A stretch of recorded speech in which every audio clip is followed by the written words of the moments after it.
When the millionaire was about to say yes at his wedding, a little boy entered the church with a cassette tape and asked everyone to stop the wedding. When the recording started, all the guests were terrified. The afternoon sun bathed the bustling streets of Florida as Richard Coleman crossed the lobby of his most luxurious hotel. His hurried steps echoed across the marble floor, reflecting the urgency that consumed him at that moment.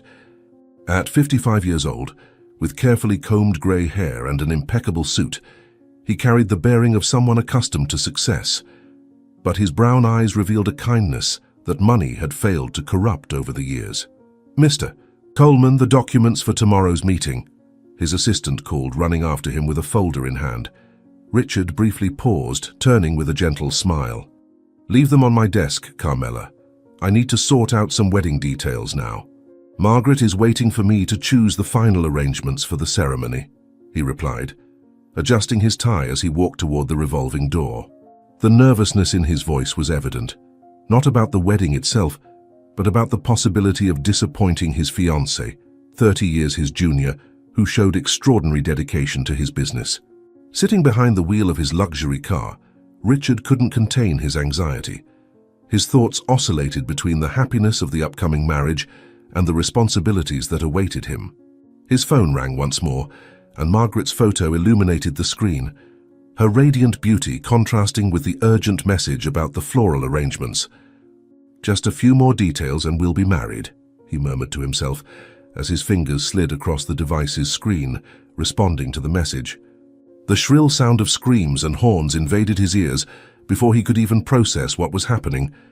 When his eyes left the phone and returned to the street, it was as if time slowed down dramatically.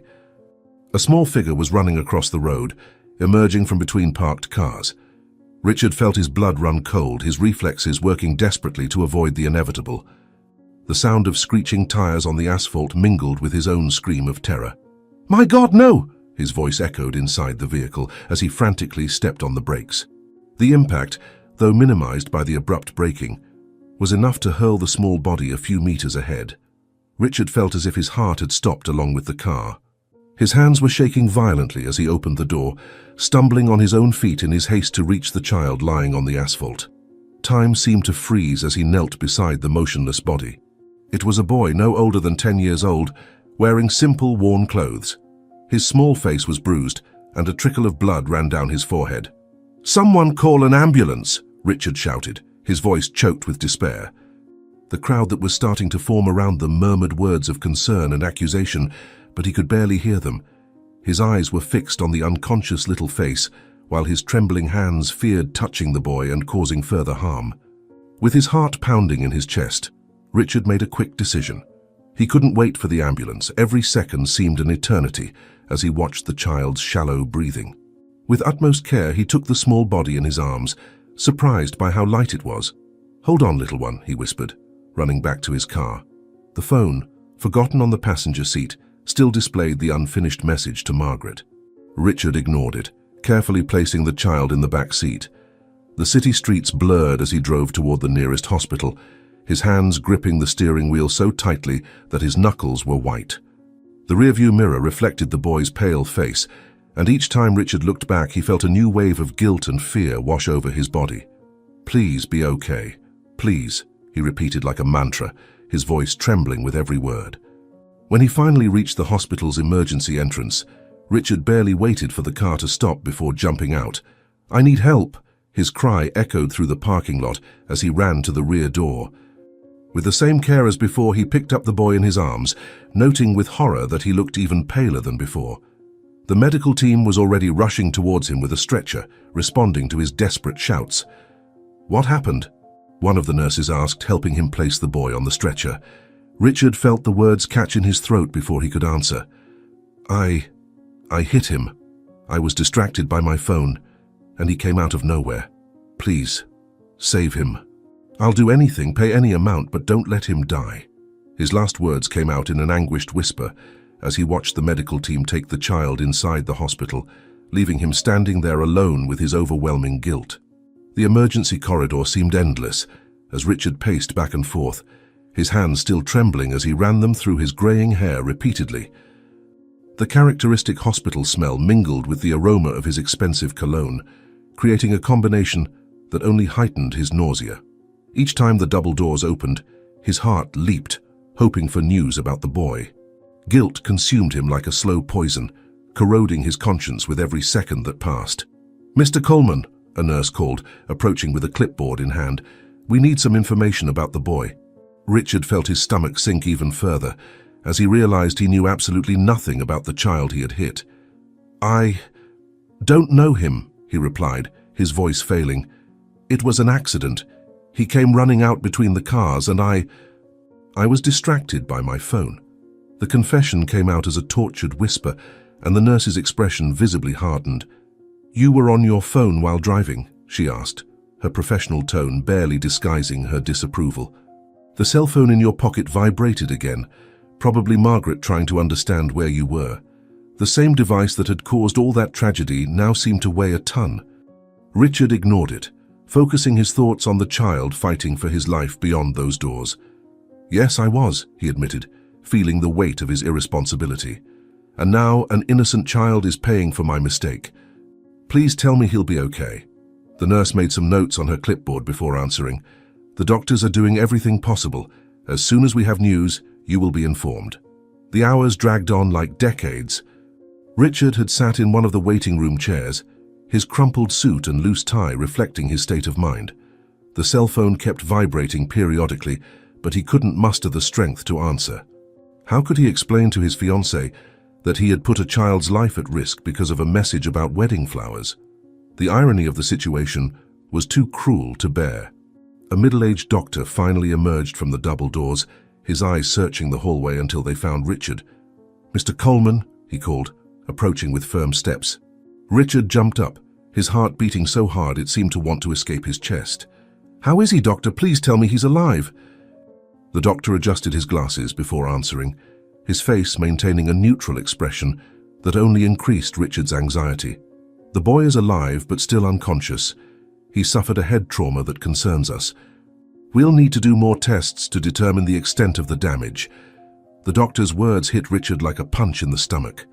"Damage?" he repeated, his voice trembling. "What kind of damage?" The doctor sighed, consulting his clipboard. "It's too early to say. The head impact was significant. There may be neurological sequelae, but we'll only know when he wakes up. If he wakes up." The last sentence hung in the air like a dark cloud, causing Richard to stagger to the nearest wall for support. The cell phone vibrated once more in his pocket, and this time Richard took it with trembling hands. 20 missed calls from Margaret, dozens of unread messages. Her smiling photo on the screen now seemed to belong to another life, a life where he hadn't possibly destroyed an innocent child's future because of his own irresponsibility. "Doctor," he called, putting the device away again, "do whatever it takes, any treatment, any specialist, no matter the cost. I'll pay for everything." The doctor nodded gravely, but his gaze now carried a different weight. "Mr. Coleman, money can pay for treatments, but it can't guarantee recovery. The boy is very small and the trauma was severe. We have to prepare for all possibilities." Richard felt his legs weaken, and he had to lean against the wall to avoid falling. The reality of his actions was beginning to weigh even more heavily on his shoulders. A child might never wake up, or wake up with permanent consequences, all because he couldn't wait to respond to a message about flowers. The hospital corridor now seemed suffocating, the white walls closing in around him like a prison. Richard loosened his tie even more, feeling difficulty breathing. The doctor kept talking about tests and procedures, but the words barely made sense in his ears. All he could think about was the pale little face of the boy, how small and fragile he had looked in his arms when he carried him to the car. "Can I see him?" he interrupted, his voice almost unrecognizable from being so hoarse. "Please, I need to see how he is." The doctor hesitated for a moment before nodding affirmatively. "You can see him, but only for a few minutes. He's in the intensive care area, and we need to monitor him constantly." Richard followed the doctor through the double doors, his heart beating faster with every step. The hallway seemed like an endless tunnel, the fluorescent lights creating shadows that danced on the white walls, like silent ghosts witnessing his guilt. Upon entering the room, Richard felt his heart tighten even more. The boy looked even smaller and more fragile lying in that hospital bed, surrounded by machines and monitors, that beeped in a constant and frightening rhythm. His head was bandaged, and various tubes and wires connected to his tiny body. "My God," Richard whispered, slowly approaching the bed. The pallor of the childish face contrasted violently with the bruises that were beginning to form, each mark a silent accusation against his negligence. "The next few hours will be crucial," the doctor explained, checking the monitors. "The head trauma caused significant swelling, and we need to watch for increased intracranial pressure." Richard could barely process the doctor's words, his eyes fixed on the boy's small injured hands. He noticed the dirty nails, the worn clothes, the old shoes, signs of a difficult life that was now even more complicated because of him. "Doctor," he called, his voice choked, "can you see any identification? Any clue as to who he is or where he came from?" The doctor shook his head, consulting his clipboard again. "We didn't find any documents with him. His clothes have no labels, and there's nothing that can help us identify him. We've already notified the authorities, and they're checking if there are any reports of a missing child matching his description." Richard felt a new wave of guilt hit him. Not only had he possibly caused irreparable harm to the boy, but now he discovered that he was alone, with no one to hold his hand or cry for him. The cell phone vibrated in his pocket again, and this time Richard grabbed it with a different determination. It was time to face the consequences of his actions, but before he could answer, something caught his attention. One of the monitors began emitting a different sound, higher pitched and more insistent. The doctor immediately moved, his eyes quickly scanning the numbers and graphs on the screen. "The pressure is rising," he said, his voice taking on an urgent tone. "Nurse," he called, raising his voice. Everything happened so fast after that. A team of nurses burst into the room, moving with unsettling precision around the bed. Richard was pushed back, watching helplessly as the professionals worked. The voices blended in his ears, medical terms he didn't understand, turning into a terrifying buzz. "Pressure rising. We need to stabilize him. Prepare the operating room." Each word was like a stab in his chest. "Mr. Coleman, you need to leave now." A nurse grabbed him by the arm, guiding him toward the door. Richard resisted, his eyes fixed on the chaotic scene before him. "No, please, I need to stay. I need to know if he'll be okay." But his protests were ignored, and soon he found himself back in the hallway, the double doors closing in his face. Through the small glass pane in the door, he could see the frantic movement of the medical team, preparing the boy to be rushed into surgery. The cell phone continued to vibrate in his hand, Margaret's smiling photo now seeming a cruel irony. How could he think about marriage when he had possibly destroyed a life? The flowers, the arrangements, all the details that had seemed so important a few hours ago now revealed themselves as insignificant in the face of the possibility of having caused irreparable harm to an innocent child. Richard leaned against the wall, feeling his legs weaken under the weight of his guilt. The hours dragged on like decades in the hospital hallway, as Richard Coleman remained seated in the same uncomfortable chair since the doctors had taken the boy into surgery. His rumpled suit and discarded tie beside him were silent witnesses to the hours of anguish he had endured. The first rays of sunlight were already beginning to penetrate the hospital windows, making the deep circles under his eyes and disheveled grey hair from running his hands through it in nervous gestures all the more evident. "Mr. Coleman?" called a nurse, approaching with soft steps. "You need to eat something. You've been here for over 12 hours. Richard merely shook his head, his eyes fixed on the doors where the doctors would eventually appear. How could he think about eating when a child was fighting for his life because of him? His stomach twisted, but not from hunger. It was the weight of guilt consuming him from the inside.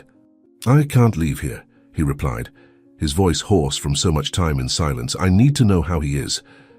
The hospital's activity began to increase with the start of the new day. Doctors and nurses rushed by, some casting curious glances at the obviously wealthy man who remained seated in the same spot, like a statue of worry and regret. Richard had lost count of how many times his cell phone had vibrated during the night. Margaret, his fiancée, must have been desperate with his sudden disappearance, but he couldn't gather the strength to explain what had happened. How could he tell her that he had almost killed a child because of a message about wedding flowers? The minutes turned into torturous hours, each second marked by the merciless ticking of the clock on the wall. Richard watched the comings and goings of the healthcare professionals, trying to decipher any news about the boy from their expressions. His hands trembled slightly as he finally stood up to walk down the hallway, trying to alleviate the tension in his aching muscles. It was then that he noticed a small group of doctors conversing in hushed tones near the operating room, their serious expressions making his heart race even faster. The doctor who had attended to the boy the night before separated from the group and walked towards him. Richard felt his legs weaken, needing to lean against the wall to stay upright. The doctor's expression was neutral, professional, making it impossible to guess whether he brought good or bad news. "Mr. Coleman," he began, adjusting his glasses. "The surgery was completed a few hours ago. We were able to control the cerebral swelling and stabilize the intracranial pressure." The relief Richard felt was so intense that his legs almost gave out. He needed to sit down again, his trembling hands wiping a handkerchief across his sweaty brow. "Will he survive?" he asked, his voice barely above a whisper. The doctor nodded slightly, but his expression remained serious. "Yes, he will survive. The trauma was significant, but less severe than we initially feared. However, we need to wait for him to wake up to assess if there was any permanent neurological damage." The word "permanent" hit Richard like a punch in the gut. The possibility of having caused irreversible damage to that innocent child made his head spin. "Can I see him?" he asked, standing up again with difficulty. The doctor consulted his clipboard before answering. "He's in recovery now. As soon as he's transferred to a room, we'll allow visitors. It should happen in the next few hours." Richard nodded mechanically, sitting back down. The next few hours would be yet another eternity of waiting and guilt. The hospital corridors continued their incessant movement, but Richard barely noticed. His thoughts were fixed on the unknown boy he had hit, on how his life had changed completely in a matter of seconds. The weight of the cell phone in his pocket seemed to increase with every minute, constantly reminding him of his irresponsibility. "Please," he muttered to himself, "let me have a chance to fix this." The sunlight now streamed in strongly through the windows, marking the beginning of a new day that promised to be as anguishing as the night he had endured. The afternoon was already advancing when a nurse finally appeared, with the news Richard had been waiting for so desperately. "The boy woke up," she said, her face softening as she saw the instant relief that washed over the man's tired features. He's a bit confused, as expected, but responded well to the initial tests." Richard felt his heart race, a mixture of anxiety and fear taking over his body as he followed the nurse down the hospital corridors. At the door to the room, Richard hesitated. Through the glass he could see the boy sitting on the bed, looking even smaller and more fragile under the hospital's fluorescent lighting. The bandages on his head had been changed, and his skin was less pale than before, but there was still something profoundly vulnerable about his figure. "He's scared," the nurse explained in a low voice.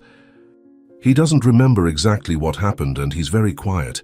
Maybe you can help him feel safer." With cautious steps, Richard entered the room. The boy immediately turned his face in his direction, his large brown eyes revealing a mixture of fear and curiosity. "Hello," Richard said softly, approaching the bed. "My name is Richard. I'm the person who was driving the car." His voice faltered on the last part, the guilt still heavy on his chest. The boy continued to stare at him in silence, his small hands clutching the hospital sheet. "Can you tell me your name?" Richard asked, sitting down in the chair beside the bed. The boy hesitated for a moment, his eyes scanning the room as if searching for an escape route. Finally, in a voice so low it could barely be heard, he replied, "Michael." Richard felt a lump in his throat upon hearing the weak, frightened voice. "Michael," he repeated gently, "that's a very nice name. You must be scared, aren't you? But I want you to know you're safe here." The following minutes were filled with a tense silence, broken only by the steady beeping of the monitors. Richard watched the boy closely, noticing the signs of neglect in his appearance, the worn clothes folded on a chair, the unevenly trimmed hair, the thinness evident even under the hospital gown. "Michael," he began again, "can you tell me where you live? Your parents must be very worried." It was then that he saw something shift in the boy's eyes, a moment of sheer panic that made his heart clench. "I don't have parents," Michael replied, his voice trembling slightly. I ran away from the shelter. The words came out as a frightened whisper, and Richard could see tears forming in the boy's eyes. "Why did you run away, Michael?" he asked gently, resisting the urge to grip the small, trembling hand on the sheet. The boy lowered his gaze, 2 tears escaping and rolling down his bruised cheeks. "Because it's bad there," he answered, his voice choked. "There's never enough food, and it gets really cold at night, and sometimes they lock us in the dark basement when we do something wrong." Richard felt a wave of anger rising in his chest upon hearing those words. The idea of children being mistreated, going hungry and cold, was unbearable. His own problem, the accident, the guilt, seemed to pale in comparison to the suffering this little boy had endured. "Michael," he said, his voice taking on a determined tone, "you're not going back there, I promise." The boy looked up. Surprise and distrust mingled in his gaze. "But where will I go?" he asked, the fear evident in his voice. Richard straightened up in his chair, a decision forming in his mind. He couldn't undo what he had done, the accident that had almost cost this child his life. But perhaps he could make amends, not only for his mistake, but also for the injustice Michael had suffered. "You can come with me," he said, his voice steady despite the turmoil of emotions in his chest. "I have a big house with empty rooms and a cook who makes the best desserts in town. You can stay there until we find a safe, loving place for you." Michael's eyes widened at Richard's offer, a mixture of hope and distrust shining in his gaze. The boy seemed to be waging an internal battle, his fingers still nervously clutching the hospital sheet. You won't give me back to the shelter?" he asked, his voice trembling with the obvious fear of being returned to that place. Richard felt his heart clench at the terror in the child's eyes and made a silent promise to himself that he would do everything in his power to protect him. The doctor entered the room at that moment, interrupting their conversation. His eyes scanned the various monitors before turning to Michael with a gentle smile. "I see our little patient is recovering well," he remarked, making some notes on his clipboard. "The tests show the trauma is subsiding as expected, and there are no signs of permanent damage." Richard let out a deep sigh of relief, feeling as if a tremendous weight had been lifted from his shoulders. "When will he be able to be discharged, doctor?"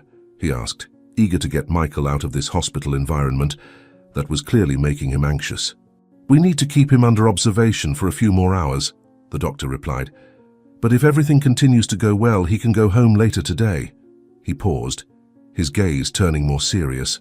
"However, there is the legal matter to be resolved. As the boy is a minor under state custody, we need to notify the proper authorities." Richard felt Michael tense up in the bed at those words and quickly intervened. "Doctor, may I speak with you in private?" The 2 men stepped outside, leaving a visibly anxious Michael behind. In the hallway, Richard spoke in a low but firm voice. "I'll take responsibility for Michael. I have the means and resources to care for him, and more importantly, I can ensure he has a safe and healthy environment." The doctor adjusted his glasses, studying Richard's determined face. "Mr. Coleman, I understand your concern and your willingness to help, but there are legal procedures that need to be followed.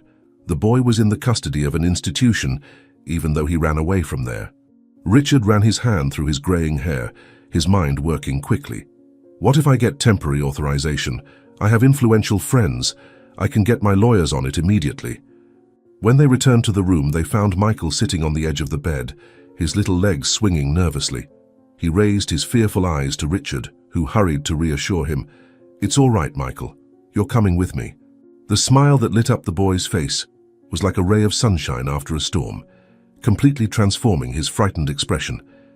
The doctor, after a few more exams and recommendations, finally gave his approval for hospital discharge, on the condition that Richard followed all necessary legal procedures. The following hours were filled with a series of phone calls and paperwork. Richard activated his legal team, who worked quickly to secure temporary emergency custody, considering the special circumstances of the case. Meanwhile, he arranged new clothes for Michael, as his old ones were soiled and torn from the accident. When the time finally came to leave the hospital, the boy looked different, clean, in new clothes, and a cautious glimmer of hope in his eyes. At the hospital exit, Richard held Michael's small hand, feeling the enormous responsibility he had assumed. His driver was already waiting with the car, and he could see the boy's curious look at the luxurious vehicle. "Ready to go home?" Richard asked gently. Michael nodded, squeezing his hand a little tighter. That's when Richard's cell phone vibrated in his pocket again. It was Margaret once more. He looked at the screen for a moment, knowing he would need to explain everything to her soon, but now his priority was to ensure Michael felt safe. As they walked towards the car, Richard couldn't help but think about how his life had changed completely in less than 24 hours. From a businessman concerned with the preparations for his wedding, he had now become responsible for a frightened and vulnerable child. What he didn't know yet was that the decision to protect Michael would trigger a series of events that would not only change his life, but also reveal secrets that some would prefer to keep buried forever. Hours later, Margaret paced the luxurious rooms of the mansion with restless steps, her high heels echoing against the marble floor. At 25, her beauty was as impressive as her ambition. Long black hair framed a face with delicate features, and her elegant dress accentuated a figure that turned heads wherever she went. However, at that moment, her normally controlled expression was consumed by irritation. Richard was more than 12 hours late, and she couldn't reach him in any way. Where has he gotten himself into? She muttered to herself, checking her cell phone once again. The dozens of unanswered messages and calls seemed to mock her. The floral arrangements needed to be approved, the catering awaited confirmation of the menu, and various other details of the wedding remained pending. Margaret approached the window, observing the perfectly manicured gardens of the mansion. In a few days, that space would be transformed into the setting for the wedding that would definitively put her in control of an empire. Everything needs to be perfect, she whispered, her fingers drumming nervously on the glass. The shrill ring of her cell phone made her jump, but it wasn't Richard. The name flashing on the screen was Elaine, the accountant from the shelter. Margaret felt an unpleasant chill run down her spine as she answered the call. "What is it now?" she asked, not bothering to hide the irritation in her voice. On the other end of the line, the accountant's nervous voice trembled. "Mrs. Margaret, we have a serious problem. One of the children ran away from the shelter last night." Margaret felt her blood run cold, but kept her voice firm. "How did he run away? Shouldn't you be watching those pests?" The accountant continued, her voice growing increasingly anxious. "It's Michael, ma'am, that troublemaker boy. He managed to escape during the staff shift change." Margaret closed her eyes, taking a deep breath to control the panic that was beginning to set in her chest. Michael was too smart for his own good, always asking inconvenient questions, always watching everything with those big, distrustful eyes. "Find that brat," she ordered, her voice taking on an icy tone. "I don't care how, but find him before he causes trouble." Elaine tried to argue about the need to involve the authorities, but Margaret cut her off abruptly. "Don't even think about it. Handle it internally. Use the shelter employees, offer a reward, do whatever it takes, but keep this discreet." After hanging up the phone, Margaret walked over to the bar in the living room and poured herself a generous drink. Her hands trembled slightly as she brought the glass to her lips. Not now, she thought. Not when I'm so close. The wedding would be in a few days, and nothing could interfere with her plans. The sound of a car arriving pulled her out of her dark thoughts. Through the window, she saw Richard's vehicle entering through the gates of the mansion. "Finally," she murmured, quickly adjusting her dress and hair. The irritation over his delay was momentarily forgotten. There were more urgent matters to resolve, and she needed to keep her mask of a devoted, concerned bride perfectly in place. Margaret walked towards the main door, rehearsing the expression of loving concern she would use to question the groom's disappearance. The noise of the door opening made Margaret quicken her steps down the hallway. She already had the words of gentle reprimand she had planned on her lips, but they died in her throat when she saw who was accompanying Richard. There, holding her fiancé's hand, was Michael, the same Michael who had run away from the shelter, the same boy who could destroy everything she had so carefully built. Her eyes met the child's, who recognized her immediately. Margaret felt the world spinning around her, the walls of the mansion seeming to close in on her. The glass she was still holding slipped from her fingers, shattering on the marble floor. The last thing Margaret saw before everything went dark was Michael's frightened look and Richard's worried expression. Her legs gave way, and she felt her body falling while her mind screamed in panic. Her meticulously constructed plan was about to crumble, just as her body now collapsed into her disoriented fiancé's arms. "Margaret!" was the last thing she heard, before darkness enveloped her completely. Richard barely had time to process what was happening when he saw Margaret collapse. With quick reflexes, he managed to catch her before she hit the floor covered in shards of glass. The expensive perfume she always wore now mingled with the strong smell of spilled drink, creating a disturbing contrast with the deathly pallor that was taking over her face. "Margaret! Margaret, can you hear me?" he called, gently tapping her face, but she remained completely motionless in his arms. "Help! Someone call the governess!" Richard shouted, his voice echoing through the mansion's hallways. Michael remained paralyzed near the door, his wide eyes fixed on the scene before him. The governess, Senora Rosa, a middle-aged lady who had worked in the house for years, came running when she heard the screams. "Good heavens, what happened to the girl?" she exclaimed, bringing her hands to her face when she saw Margaret unconscious.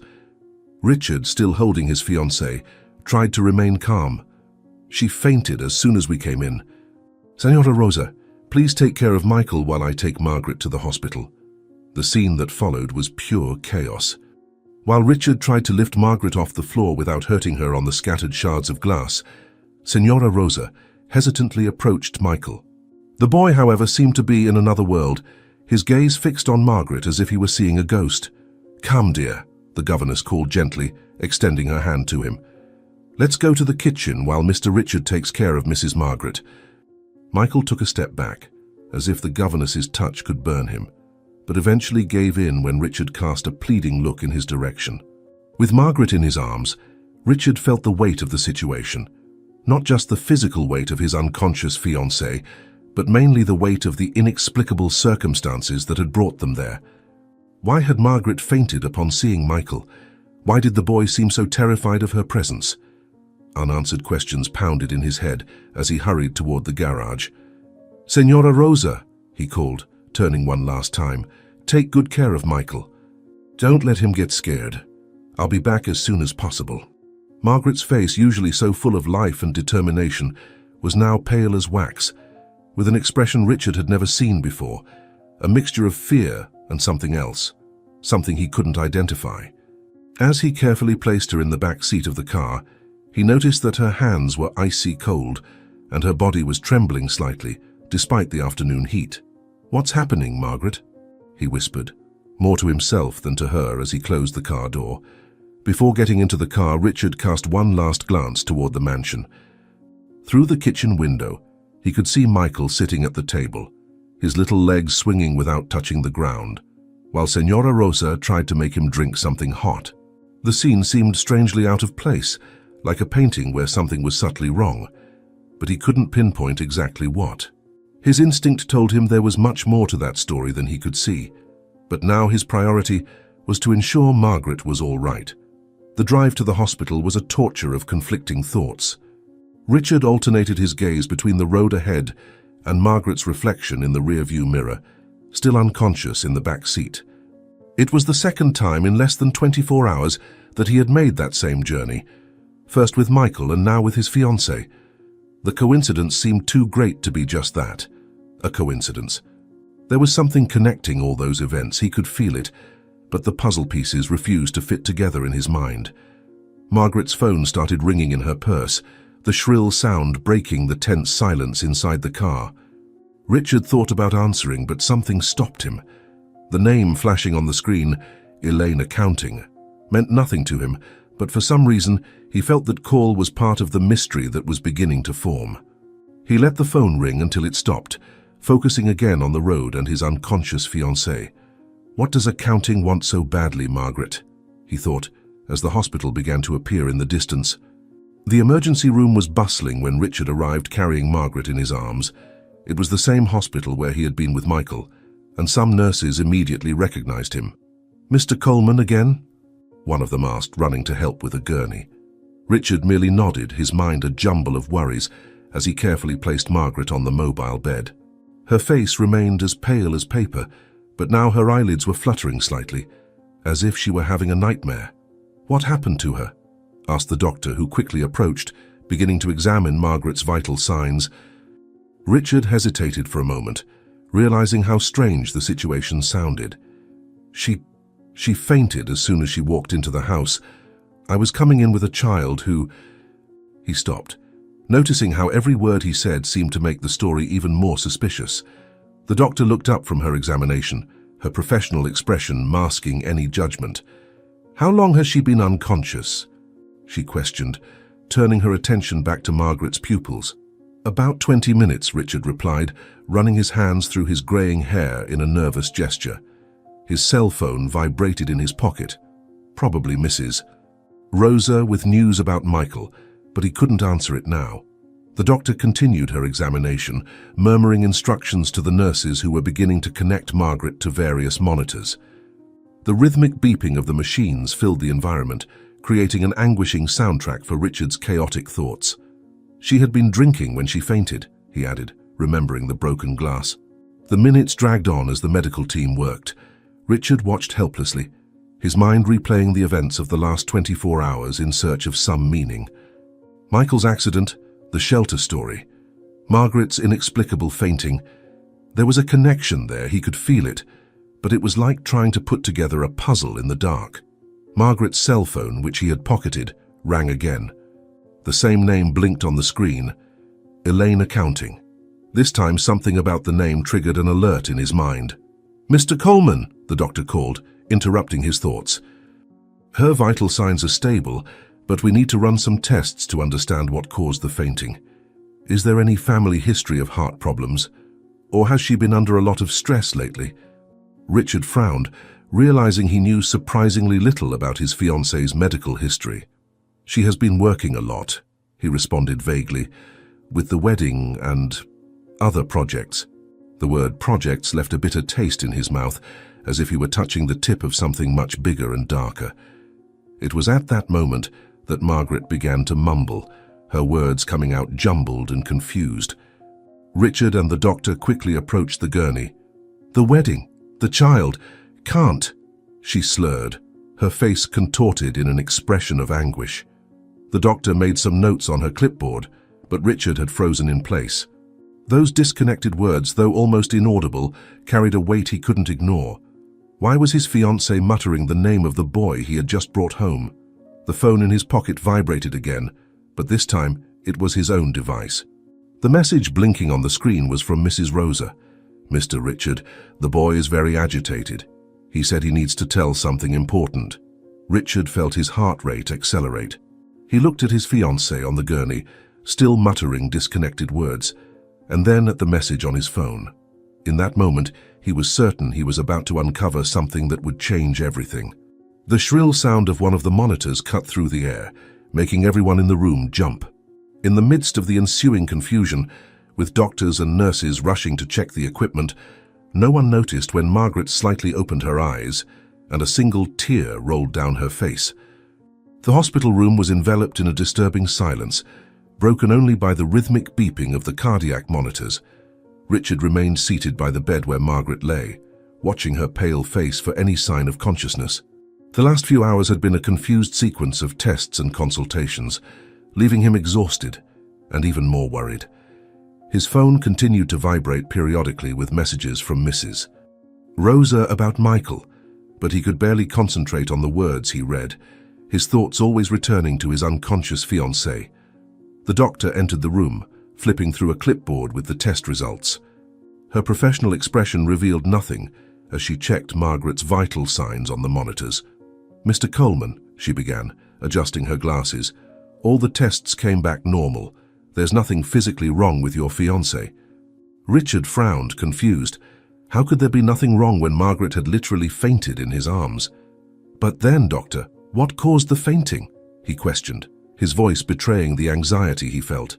The doctor pulled up a chair, sitting across from Richard with a softer expression. "The symptoms suggest a classic case of acute stress," she explained, consulting her notes. "The pressure of the wedding, combined with other responsibilities, may have overwhelmed her nervous system. It's more common than you might think, especially in young people with many duties." Richard nodded mechanically, but something about that explanation didn't seem to fit completely. The fainting had happened exactly when Margaret saw Michael. Could it just be a coincidence? A subtle movement on the hospital bed caught everyone's attention. Margaret was beginning to show signs of waking up, her eyelids fluttering slightly. The doctor immediately approached, checking her pupillary responses with a small flashlight. Richard stood up from his chair, his heart pounding, anxiously watching every small movement from his fiancée. After being unconscious for so long, she was finally coming to, and he had so many questions he hardly knew where to begin. Margaret slowly opened her eyes, blinking several times as if trying to adjust her vision to the light in the room. For a brief moment, her gaze seemed disoriented, almost frightened, but she quickly regained her usual composure. "What? What happened?" she asked, her voice hoarse and weak. The doctor began asking routine questions, checking her temporal and spatial orientation, while Richard held her hand, noticing how cold and slightly trembling it was. "You gave us quite a scare, sweetheart," he said softly, studying her reactions. The color was starting to return to Margaret's face, but there was something different in her expression. A shadow, a subtle tension that Richard had never noticed before. The doctor continued her examination, asking questions about how she felt and if she remembered the moments before the faint. Margaret answered everything with her usual elegance, but Richard could perceive a slight tremor in her voice, especially when the doctor mentioned the exact moment of the faint. "The last thing I remember was seeing Richard coming home," she said, avoiding mentioning Michael's presence. The nurses entered the room carrying a tray with water and medication, creating a small distraction that Richard took advantage of to observe his fiancée more closely. There was something about the way she avoided his direct gaze, the way her hands moved nervously over the hospital sheet, that aroused his suspicions. The doctor had said it was just stress, but his instinct told him there was much more to that story than it appeared. "Margaret," he called softly, "we need to talk about what happened." The way she tensed her shoulders when she heard those words did not go unnoticed. As soon as the doctor and nurses left the room, a heavy silence settled between Richard and Margaret. She adjusted herself in the hospital bed, her hands nervously smoothing the white sheet, while he watched her with a mixture of concern and mistrust. "The doctor said it was stress," Richard began, his voice gentle but firm. Margaret forced a weak smile, still avoiding looking directly at him. "It must be all this wedding planning," she replied, her voice taking on a tone that tried to sound carefree. "You know how I am a perfectionist with details." Richard leaned forward in his chair, studying his fiancée's reactions closely. There was something about the way she spoke, an underlying tension he had never noticed before. "Margaret, when I arrived home, did you see something that scared you?" he asked, carefully choosing his words. Her fingers momentarily stopped fidgeting with the sheet, and Richard noticed a slight tremor in her lips before she answered, "Scared? No, of course not. I was just very tired and worried about your disappearance. Why were you gone for so long, Richard?" Her question was an obvious attempt to change the course of the conversation, but Richard decided to seize the opportunity to address the matter that really mattered. "Something happened last night," he began, noticing how Margaret held her breath for a moment.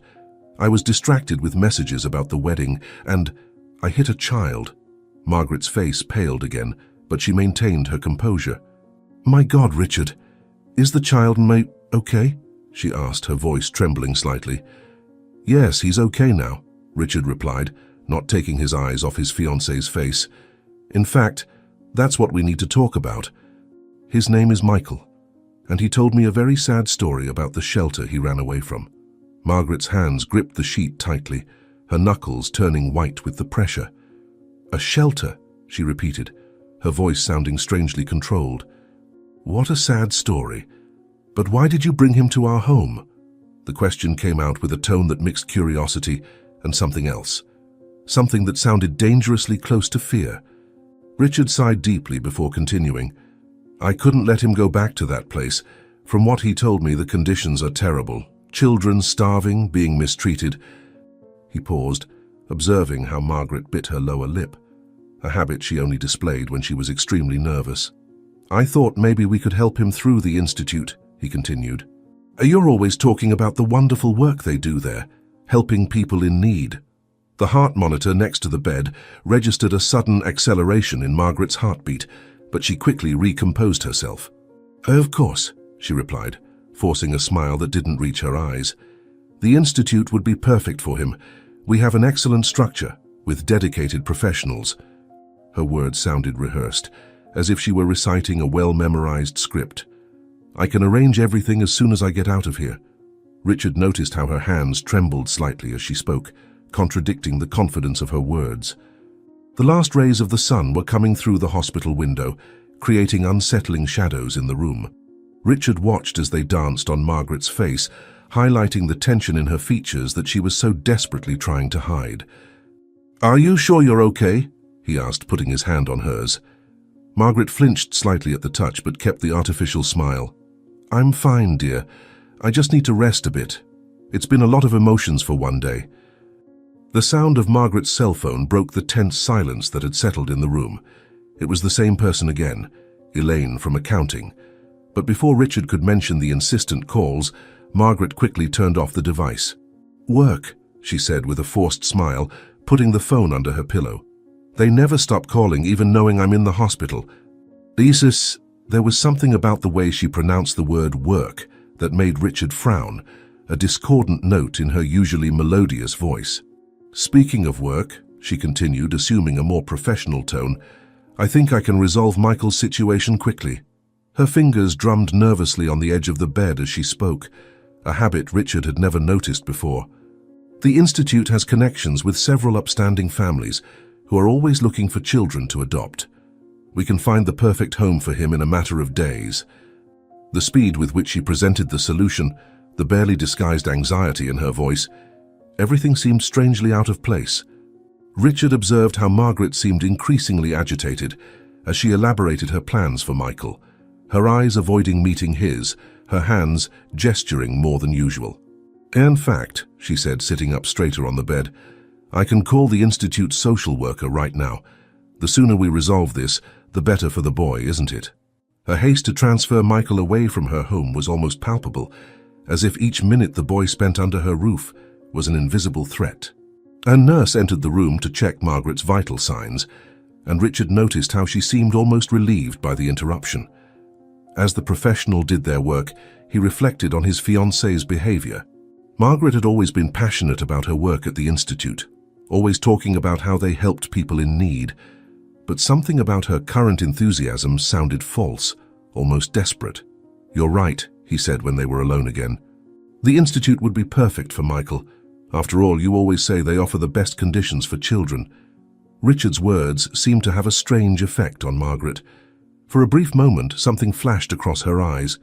Guilt, fear, but she quickly regained her mask of professional efficiency.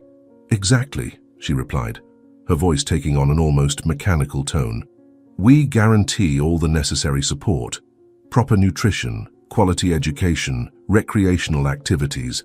She continued listing the benefits, as if she was giving a sales pitch, her voice growing shriller with each word. The sun had completely set, and the artificial hospital lights cast unsettling shadows on Margaret's face as she continued to elaborate her plans. "I can sort everything out as soon as I'm discharged," she insisted, her voice blending anxiety and determination. "We don't need to bother Mrs. Rosa with a child at home, especially so close to the wedding." Richard nodded slowly, but his mind registered every little detail of his fiancée's behavior. The way she avoided mentioning Michael's name, how her hands never stayed still, how her smile seemed increasingly forced. Richard's phone vibrated in his pocket, another message from Mrs. Rosa about Michael. Before he could check it, Margaret started speaking again, her voice taking on an almost pleading tone. "Richard, dear, you trust me, don't you? I know exactly how to help the boy. The Institute specializes in this. Tomorrow I can start the procedures to find a perfect family for him." Her words sounded sweet, but there was an underlying urgency that didn't match the situation. It was as if she was trying to convince not only Richard but herself as well. As the night wore on, a sense of unease grew in Richard's chest. Margaret's behavior, her carefully chosen words, her haste to get rid of Michael, it all pointed to something bigger, something he couldn't yet fully comprehend.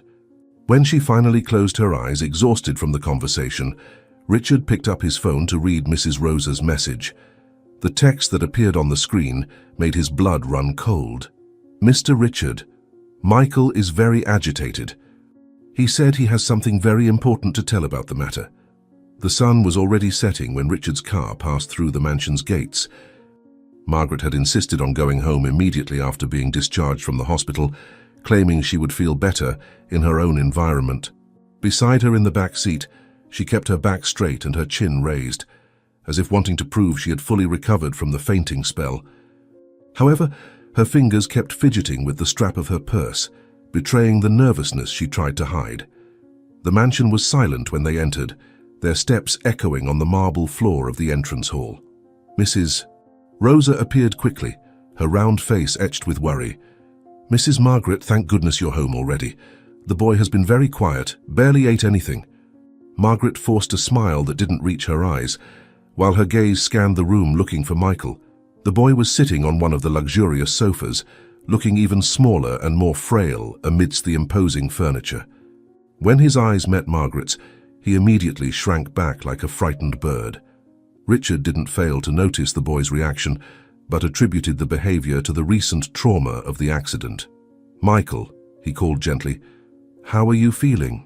The boy just nodded his head, his large eyes never leaving Margaret's figure, who now moved through the room with studied grace. There was something about the way the boy watched her, a mixture of fear and recognition that made Richard frown slightly. Margaret, for her part, seemed to make a conscious effort not to look directly at Michael. The uncomfortable silence was broken by the ring of Richard's cell phone. It was one of his managers, reminding him of the important meeting with investors that had been scheduled for that evening. Margaret immediately spoke up. "Dear, you can't miss this meeting. It's that project you've been planning for months." Her voice sounded sweet and concerned, but there was an underlying urgency to her words. Richard hesitated, looking between his fiancée and the boy. "I don't know if I should leave you two alone so soon after your fainting spell," he pondered. Margaret approached Richard, placing a delicate hand on his arm. "Don't worry about me, love. I'm much better already, and I can take the opportunity to prepare a comfortable room for Michael." As she spoke, her eyes briefly flickered to the boy, and for an instant, something cold and hard passed through her gaze. It was so quick that Richard almost believed he had imagined it. Michael, however, shrank further into the sofa, his small hands gripping the fabric of his new clothes tightly. The tension in the atmosphere was almost palpable, but Richard couldn't understand its origin. Part of him wanted to stay, investigate that strange dynamic that was established between his fiancée and the boy. However, the meeting was really important, and Margaret seemed so willing to help. "Okay," he finally conceded, "but call me if you need anything." As he picked up his briefcase and car keys, he didn't notice the subtle smile that formed on Margaret's lips, nor the shudder that ran through Michael's small body. The sound of Richard's footsteps faded down the hallway, and soon the noise of the departing car indicated his departure. Mrs. Rosa had withdrawn to the kitchen, leaving Margaret and Michael alone in the huge living room. The silence that followed was heavy, laden with hidden meanings. Margaret remained still for a moment, her elegant posture contrasting with the evident tension in her shoulders. When she finally turned to face Michael, her face had changed completely. The sweet smile had disappeared, replaced by an expression that made the boy's blood run cold. Margaret waited until the last echo of Mrs. Rosa's footsteps faded in the direction of the kitchen before making her move. With calculated steps, she approached Michael, who remained huddled on the couch. Her demeanor had changed completely. The artificial sweetness had given way to a calculating coldness, and her eyes, once gentle, now shone with a frightening hardness. "So the little mouse thought he could escape the trap," she whispered, her eyes glinting with icy cruelty. "How convenient for you to have been run over by my fiancé. But you know what happens to rats that flee the cage? They end up dead in the street, or worse." Her smile as she uttered the last word made Michael tremble from head to toe. Michael tried to get up, but Margaret stopped him, placing a hand on his shoulder with enough force to keep him seated. The boy trembled under her touch, but found the courage to speak. "Why does the lady do this? Why do you treat the children that way?" His voice was small, but carried an accusation that made Margaret's eyes flash with anger. She leaned closer, her expensive perfume now seeming suffocating. "Don't pretend to be innocent, you insignificant worm. You know very well how the world works, don't you? Some people like me were born to have everything, to step on filth like you. And others, like you and your deplorable little friends, were born to crawl and beg for crumbs. That's how the world works, and that's how it will continue to be." Her tone of voice was so laden with contempt that it made Michael's stomach churn. The distant sound of dishes in the kitchen made Margaret straighten up quickly, her mask of kindness returning briefly. When the noise ceased, she grabbed Michael's arm, pulling him away from the couch. "Let's take a walk to your new room," she announced loudly in case anyone was listening. As she dragged him through the luxurious corridors of the mansion, she continued to speak in a threatening whisper. "Do you have any idea how many worms like you I had to crush to build all this? Years planning every detail, manipulating those idiots, stealing every penny from those filthy children, watching you starve while I built my empire, and now an insignificant little mouse like you thinks you can destroy everything I've conquered." Her voice dripped pure venom, and her eyes shone with perverse pleasure at seeing the fear on Michael's face. Upon reaching one of the guest rooms, Margaret practically threw Michael inside, closing the door behind her. The room was spacious and elegant, but at that moment it seemed like a prison to the terrified boy. "You do recognize the shelter, don't you?" she asked, her voice taking on a dangerously soft tone. Michael nodded tremulously, gathering courage to respond. "Yes, Ma'am, you used to visit sometimes when there were important people there. But after they left, everything became bad again. No proper food, no blankets in the cold." Margaret's laugh was cold and humorless. "Impressive how observant you are, Michael. Too bad all that cleverness of yours is going to cause you trouble." She began to circle the room like a predator, her high heels marking each step on the wooden floor. "Do you know what happens to children who know too much, who ask too many questions?"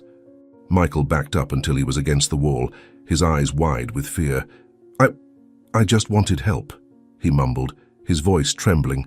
Margaret stopped her predatory pacing, turning abruptly to face Michael. Her face was contorted in an expression of controlled fury that made her almost unrecognizable. "Listen closely, you meddlesome little rat," she hissed, approaching him again. "If you say one word to Richard about the shelter, about me, about anything, well, let's just say your little friends who stayed there will pay the price. Understood?" The threat hung in the air like a poisonous cloud, making Michael tremble even more. The boy hugged his own body, as if trying to protect himself from Margaret's cruel words. But Mr. Richard said he would help me," he tried, his voice barely above a whisper. The smile that formed on Margaret's face was a terrible thing to behold. "Richard is a good man, isn't he? So naive, so easy to manipulate. Why do you think I'm marrying him? And now you little problem, won't ruin everything I've planned." Her words were like poison, destroying any hope Michael might still have had. Margaret walked to the bedroom closet, opening the doors with a sharp motion. "We're going to do this the easy way," she said, grabbing a dark coat from inside. "You're going to put this on, and we're going to take a quiet walk to my car." Her movements were precise and calculated, as if she was executing a plan she had mentally rehearsed many times before. Michael remained leaning against the wall, his eyes following her every move like a cornered animal watching a predator. The sound of Margaret's cell phone cut through the tense air of the room. It was Elaine again, but this time she answered quickly. "Everything is under control. I'm bringing the problem back for you to deal with." Her voice was cold and professional, completely different from the sweet tone she used with Richard. Hanging up the phone, she turned her attention back to Michael. "Your little friends at the shelter are very worried about you," she said, her cruel smile contradicting her words. "Let's pay them a visit, shall we?" "Miss Rose!" Michael tried to yell, but Margaret was faster.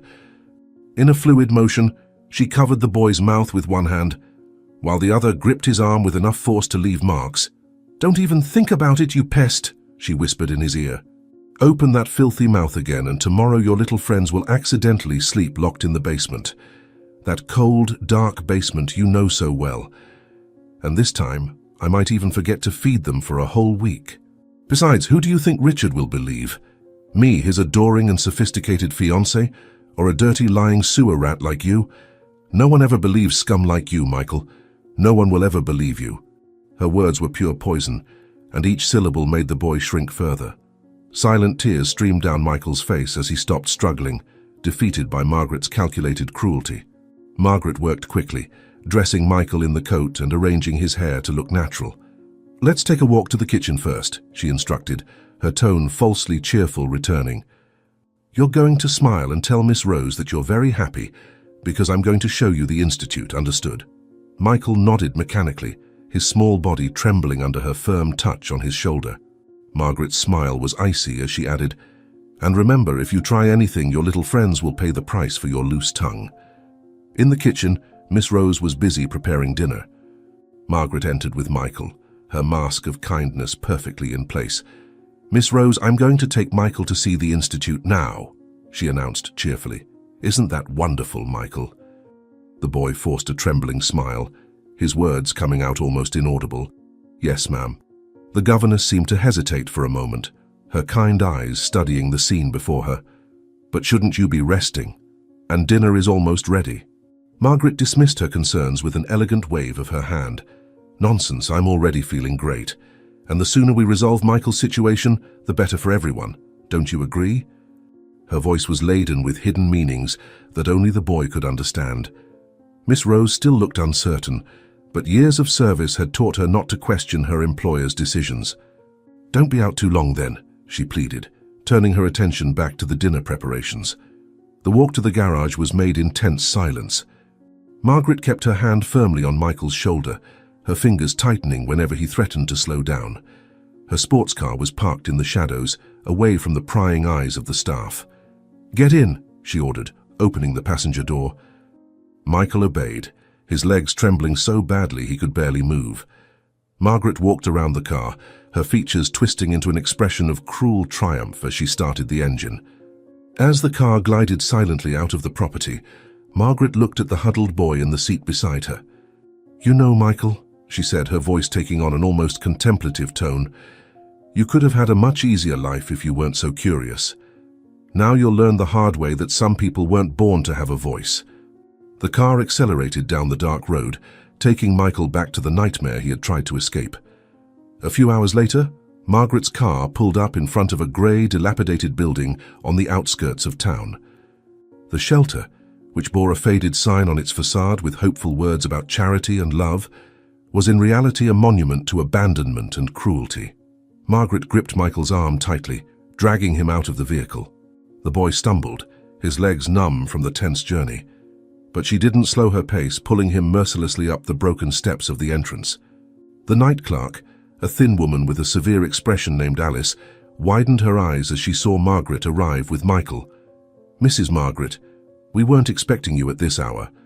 Her voice trembled slightly as she opened the rusted iron gate. The metallic sound echoed through the empty hallways like a warning scream. Margaret shoved Michael inside with such force that he fell to his knees on the dirty floor. "Where are the others?" she asked, her eyes scanning the dark surroundings with disdain. "Locked in the dormitories, ma'am," Alice replied, watching Michael try to get up. Margaret smiled, a smile that had nothing human about it. "Great. Our little runaway here needs to learn a lesson about obedience." Her high heels echoed down the hallway as she approached a heavy door at the end of the corridor. "Open the punishment wing," she ordered Alice. "Our little friend is going to spend the night cleaning that filthy place, and no food or water until tomorrow night." Michael felt his heart race with fear.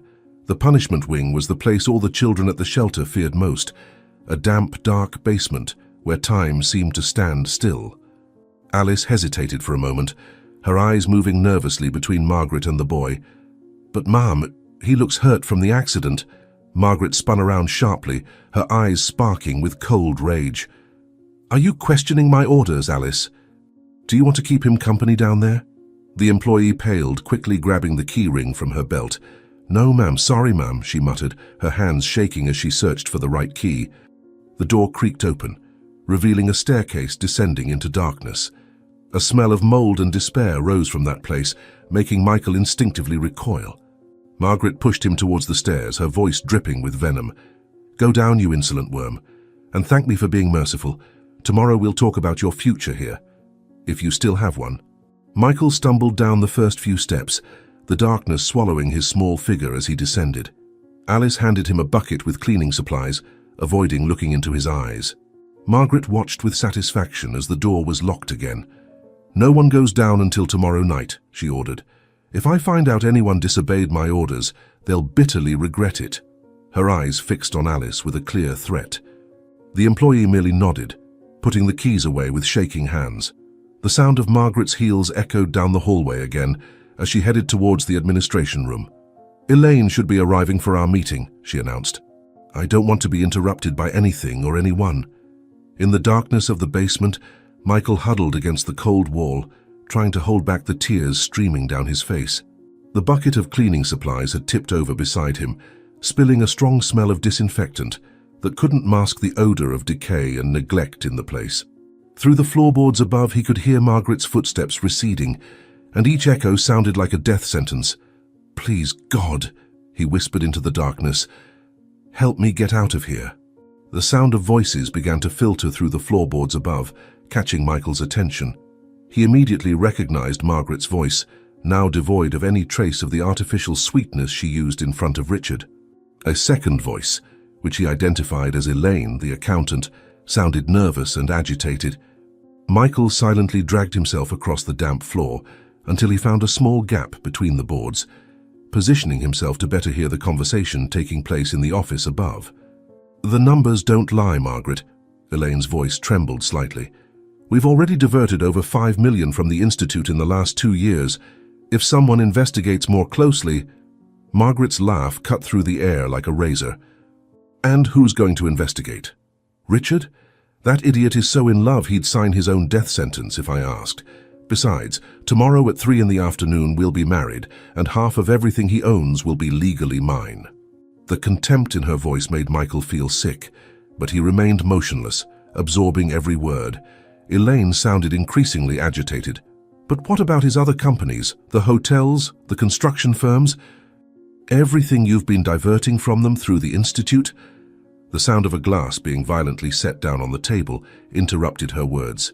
"Shut up," Margaret hissed. "No one's going to find out anything. You know why? Because the Institute is perfect for it.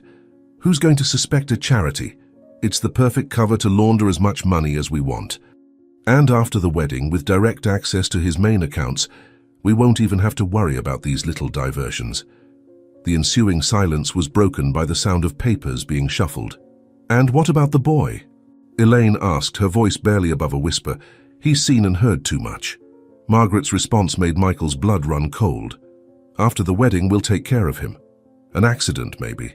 Kids go missing all the time, don't they? And since we're going to close this place down after I have access to Richard's money, we can make it look like he ran away during the chaos of shutting down the shelter." Michael had to cover his own mouth to keep from screaming when he heard Margaret continue. "In fact, we can solve all our problems at once. An accidental fire during the night. Terrible tragedy, all those poor children. The insurance would pay a fortune, which would naturally be managed by me, as Richard's devoted wife and administrator of the Institute." The coldness with which she discussed murdering dozens of children made Michael tremble from head to toe. Elaine sounded equally horrified. "Margaret, this is murder." The sound of high heels cut through the air, followed by a dull thump. "It's survival." Margaret's voice was pure venom. "Do you think I got this far by being nice? Those children are just resources, numbers on a spreadsheet. And you, dear Elaine, are just as guilty as I am.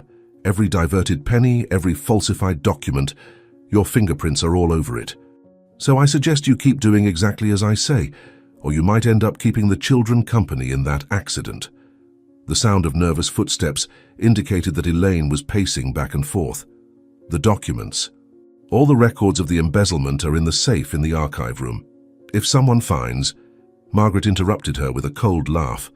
"No one will find anything. After the wedding, when I have full access to Richard's resources, we'll burn everything. The shelter, the documents, the evidence, and anyone who knows too much." The last words were spoken with a clear threat that made Elaine audibly swallow hard. Through the crack, Michael could see Margaret's shoes walking around the office, the sound of her heels punctuating each word like nails in a coffin. "And now go home and rest. Tomorrow will be a very special day. At 3 in the afternoon I'll be Mrs. Coleman, and that old fool's entire empire will be in my hands." The malice in her voice was so palpable it seemed to poison the very air. Michael remained absolutely still until he heard the office door close and the footsteps recede down the hallway. The silence that followed Margaret and Elaine's departure was as heavy as lead. Michael waited a few more minutes, his heart pounding so hard it felt like it would explode. He needed to act fast. The wedding would be at 3 o'clock the next afternoon, and he was the only person who could stop Margaret from destroying more lives. Looking around the dark basement, his eyes adjusted enough to identify an old pipe running up one of the walls. It was his only chance of escape. With trembling hands, Michael began stacking some old crates he found in the basement. Every movement had to be calculated. The slightest noise could alert Alice, who was likely still in the hallway above.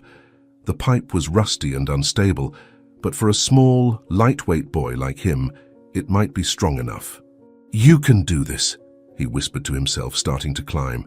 "Think of the other kids, you have to save them." Upon reaching the ceiling, Michael discovered that one of the boards was loose. With extreme caution, he moved it enough to create an opening. The sound of metal scraping against wood sounded deafening to his ears, but no one seemed to notice. Emerging into the dark first-floor hallway, he quickly got his bearings.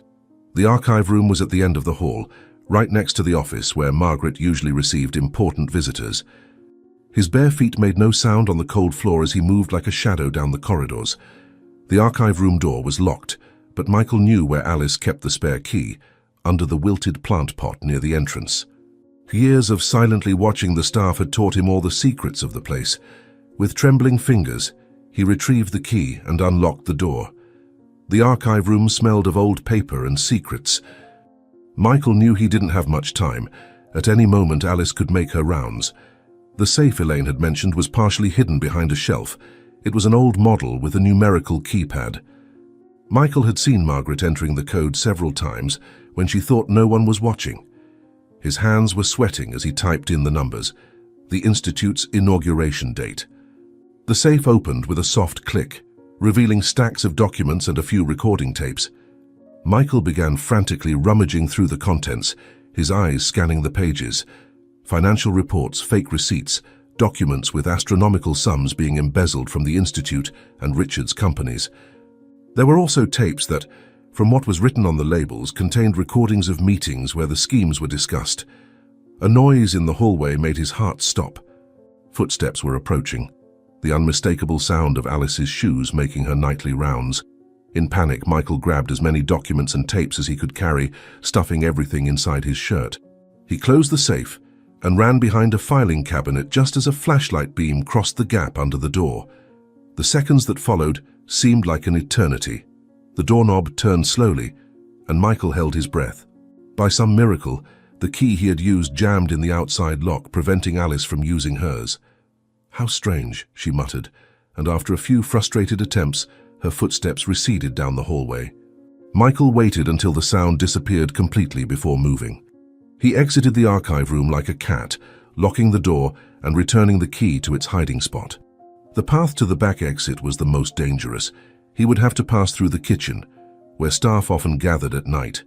But there was no choice. With the documents pressed against his chest, each step was an agony of fear and hope. Sweat trickled down his face as he slunk through the dark corridors. The back door was locked with a padlock, but Michael knew another way, a broken window in the laundry room that the staff covered with a loose board. He carefully removed the board, feeling the cold night air touch his face. Freedom. He was so close. With one last look back, he slipped through the window and landed on the grass outside. There was no time to lose. The wedding would be in a few hours, and he needed to reach the church before Margaret destroyed more lives. Clutching the documents to his chest as if they were his most prized possession, Michael began to run into the night. His legs ached, his entire body protested, but he couldn't stop. Margaret's cruel words echoed in his mind, giving him strength to carry on. "Hang in there," he whispered, thinking of all the children he had left behind. "I'm going to save you. I promise." The church was magnificently decorated for the most anticipated wedding of the year. White flowers covered every available surface, their delicate petals contrasting with the somber thoughts running through Margaret's mind as she gazed at her reflection in the bridal suite mirror. Her reflection showed the image of the perfect bride. The French lace dress hugged her curves like a second skin. The delicate veil framed her face like an ethereal mist. But her eyes, usually so skilled at masking her true intentions, today revealed a disturbing mixture of triumph and anxiety. "10 minutes, Mrs. Margaret," announced one of the organizers, poking her head through the door. Margaret dismissed the woman with an impatient wave, returning to examining her reflection. In a few minutes, her entire plan would reach its apex.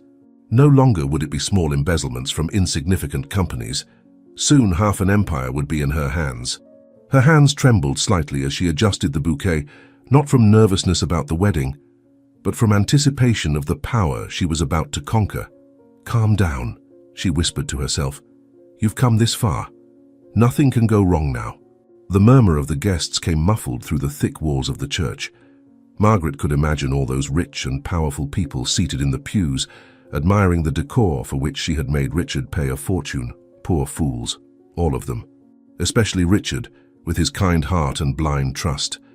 It was almost pathetic how easily he had fallen into her trap, how he had believed every sweet word, every loving gaze she had so carefully calculated.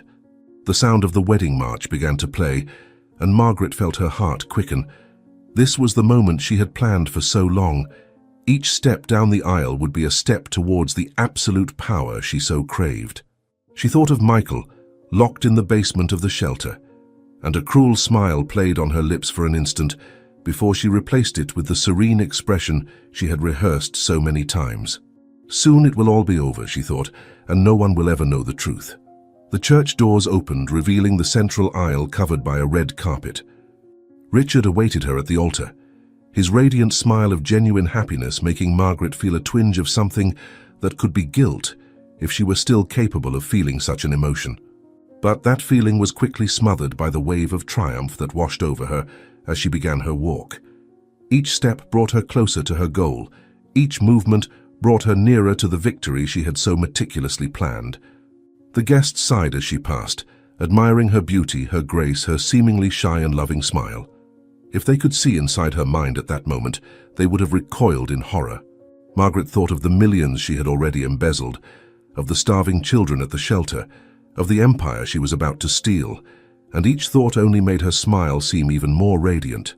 "You are an extraordinary actress," Elaine had once said, and Margaret could not help but agree. The priest began the ceremony, his solemn voice echoing through the church as he spoke of love, trust, and fidelity. Margaret barely heard the words, focused solely on maintaining her mask of an emotional bride. Her thoughts wandered to the safe in the records room, to the documents proving her crimes. Tomorrow all that would be ashes, along with the shelter and its unwanted little witnesses. Just a few more minutes, she thought, and nothing will be able to stop me. It was when the decisive moment came. The priest turned to her, asking if she accepted Richard as her lawful husband. Margaret let a tear of emotion roll down her cheek as she answered in a clear, steady voice, "I do." The words rang through the church like a sentence, carrying a weight that only she fully understood. The priest then turned to Richard, who was smiling like a child on Christmas morning, beginning to ask him the same question. The priest had barely begun to ask Richard the question when the heavy doors of the church burst open with a thunderous bang. The sound echoed off the sacred walls like a clap of thunder, causing every guest to turn in their seats. There, standing in the entrance, was Michael. His clothes were dirty and torn, his bare feet leaving marks on the red carpet, but his eyes shone with a fierce determination. "Stop the wedding." His childlike voice rang out clear and strong through the church. "She's a liar." Margaret felt her blood run cold. It was impossible. He should have been locked in the shelter's basement, unable to interfere with her plans. But there he was, clutching a fat envelope of documents and some cassette tapes to his chest. Richard took a step forward, confused. "Michael, what are you doing here?" The boy began walking down the central aisle, his eyes fixed on Margaret. "She's not who you think she is. She steals money from the institute, mistreats the children at the shelter, and plans to steal everything you own." A shocked murmur ran through the church as Michael approached the altar. Margaret tried to maintain her composure, forcing a concerned smile. "Dear," she said, touching Richard's arm, "the boy is clearly disturbed from the accident. We cannot." But Michael cut her off, his voice trembling with rage. "No. Enough. I want to see what the child has in his hands." He took one of the tapes from the envelope and held it up. "It's all recorded here, everything she said last night at the shelter. About how she embezzles money from your companies, how she mistreats the children, how she planned an accident to kill us after the wedding." Margaret's face lost all color. She recognized the tape. It was one of those kept in the safe of the records room, along with all the documents proving her crimes. How had that little demon managed to gain access to them? Richard looked between his small accuser and his fiancée, the confusion on his face slowly turning into something darker. Margaret? His voice was laden with doubt and fear. What is he talking about? He's lying, exclaimed Margaret, her voice rising an octave. He's trying to ruin our special moment. Richard, you're not going to believe the words of a street boy against me, are you? But Michael was already handing the documents to Richard. Look at the numbers, Mr. Richard. All the embezzlements, all the false reports. She stole millions from you and used the money that should feed the children of the orphanage to buy jewelry and expensive clothes. Richard began flipping through the documents, his face paling with each page. Margaret could see her life crumbling before her eyes as he recognized his own signature on authorizations she had manipulated, checked numbers that didn't make sense, uncovered the truth about the empire of lies she had built. This can't be true, he muttered, but his voice already carried the weight of certainty. Michael took another step forward, his small figure trembling with exhaustion and determination. Play the tape, he challenged. Let everyone hear what she really is. One of the deacons quickly brought a sound system that was in the sacristy. The silence in the church was absolute as the tape was placed in the device. Margaret felt her legs weaken when her own voice began to sound through the speakers, cruel and cold, discussing her plans for embezzlement, the murder of children, the manipulation of Richard. The guests began to rise from their seats, expressions of horror and indignation on their faces. Richard had taken several steps back, as if Margaret's proximity now burned him. The bouquet of flowers fell from her trembling hands, the white roses spilling across the floor like tears. Richard, her voice was now a desperate whisper, I can explain. But there was no possible explanation. Her own voice on the recording continued to reveal every sordid detail of her crimes, destroying every facade she had so carefully built.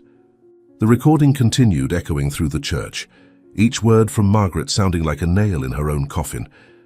Her cold voice discussing the planning of the fire at the orphanage, laughing as she spoke about the children who would die, boasting about how she manipulated Richard. It was all there, exposed for everyone to hear. The guests, who moments before smiled and celebrated, now stared at her with a mixture of horror and revulsion. The bridal veil, which had once seemed ethereal, now weighed on her head like a crown of thorns. "Turn it off!" she screamed, her hysterical voice breaking the shocked silence of the church. But no one moved to obey her request. Richard stood still holding the documents proving her crimes, his face a mask of pain and betrayal. "All this time," he murmured, his voice trembling with restrained rage, "all this time you were robbing me, mistreating innocent children, plotting." He couldn't finish the sentence, the disgust evident in his expression. Margaret tried to take a step towards him, but he recoiled as if she were a venomous snake.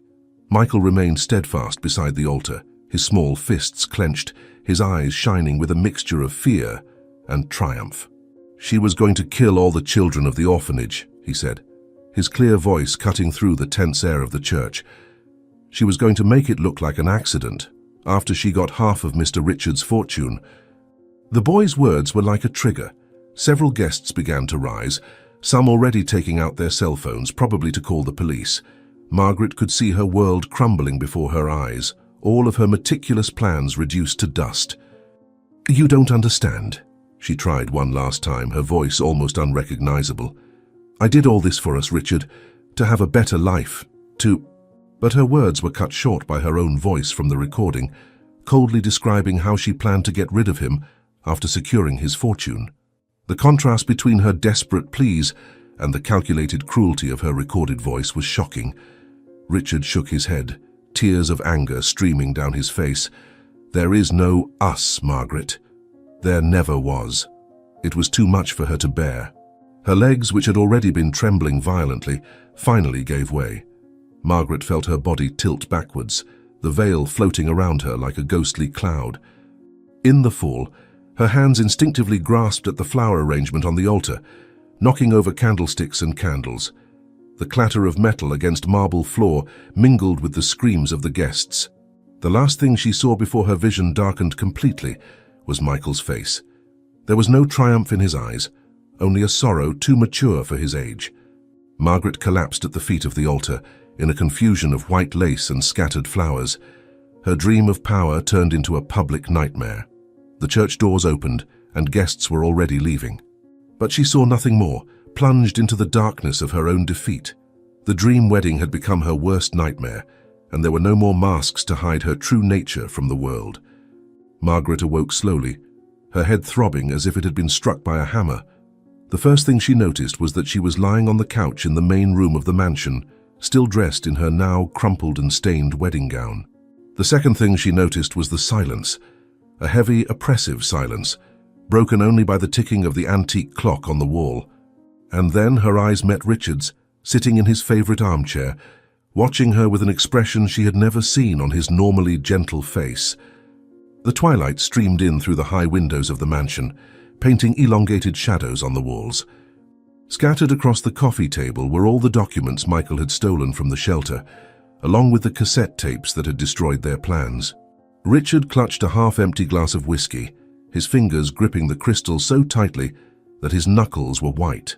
Margaret tried to sit up, her body protesting with each movement. "Richard," she began, her voice weak and hoarse, "I can explain." He raised a hand, silencing her with a brusque gesture utterly unlike his usual calm nature. "My lawyers have spent the last 2 hours poring over every document," he said, his voice controlled but laden with an icy fury. "Every falsified report, every embezzled fund, every penny you stole not just from me, but from those innocent children." Richard rose slowly from his armchair, setting the glass on the table with a delicacy that contrasted sharply with the storm raging in his eyes. Margaret felt a chill of fear run down her spine. She had never seen this gentle man display any hint of violence, but now she could sense something dangerous emanating from him. The clock chimed 6 o'clock, its toll sounding like harbingers of destruction in the tense silence of the room. Margaret watched as Richard walked over to the fireplace, where dozens of photos of the two of them were arranged on the mantelpiece. He picked one up, the first they had ever taken together 2 years ago when she had started working at the Institute. "You know what hurts the most?" he asked, his voice shaking slightly. "It's not the money. It's not even the lies. It's knowing that while I was planning our life together, you were planning my destruction." The last rays of the setting sun made the engagement ring on Margaret's finger glitter like a silent accusation. She tried one more time. "Richard, you don't understand. I did all of this for us so we could have a better future." Her words were cut off by the sound of the picture frame smashing against the wall, the glass shattering into 1,000 pieces. The crash made Margaret flinch back into the couch, finally realizing she was facing a man utterly different from the one she knew. Richard's eyes, normally so gentle, now burned with a rage she had never imagined possible. "For us?" His voice was a contained roar. "You were planning to kill me after the wedding. You were planning to murder innocent children. You turned a charity institute into your personal money laundering machine." Each accusation was like a lash, making Margaret recoil further into the couch. "But you know what's worse," he continued, advancing slowly. "I would have given it all to you willingly. Every penny, every business, every dream, everything you stole I would have shared with you out of love." The first object to go flying was a crystal vase that had been sitting on the side table. Richard seized it and hurled it against the wall with such force that shards ricocheted across the entire room. 2 years, he roared, his voice unrecognizable. 2 years watching you pretend to care about those children. 2 years believing I had found someone who shared my dreams of doing good. Next to be destroyed was a set of silver candlesticks, engagement gifts that now became projectiles for his rage. Margaret tried to get up from the couch, but her legs were shaking so badly she could barely stand. Her wedding gown, once the symbol of her imminent triumph, now imprisoned her like a cage of lace and silk. "Richard, please," she pleaded, but her pleas only seemed to fuel his fury. "Please?" he echoed with a bitter laugh. "Is that what the children at the shelter said when they went hungry, when they were locked in that dark basement? When you embezzled the money that should have fed them to buy your jewels and designer clothes?" The destruction continued, methodical and relentless. Richard seemed determined to shatter every object that symbolized the life they had planned together. Paintings were torn from the walls, furniture was upended, photographs were shredded. "You turned my dream of helping people into a nightmare," he thundered, knocking over an entire bookshelf. You used my trust, my love, my kindness as weapons against me, against innocent children." Margaret cowered behind the overturned couch, tears streaming down her face, smearing her perfect wedding makeup. The crashing of breaking glass and splintering wood echoed through the mansion like a macabre symphony. The servants, who would normally come running at any disturbance, wisely kept their distance. Richard grabbed an expensive bottle of wine Margaret had chosen for their honeymoon and hurled it into the fireplace. The red liquid streamed down the wall like blood, staining the white marble. "Every meeting, every dinner, every moment you smiled at me. It was all a lie." His voice was hoarse from shouting, but the rage only seemed to intensify. A survivor's photo frame caught Richard's attention. It was a picture of them at the Institute, surrounded by smiling children. The hypocrisy of the image seemed to strike him like a physical punch. "You smiled in the photos while planning to kill them," he said, his voice now dangerously low.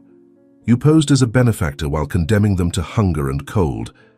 The glass of the frame cracked in his hand, blood dripping between his fingers, but he seemed not to notice the pain. The red drops dripped onto Margaret's white dress as she now crawled on the floor, trying to get away from the destruction.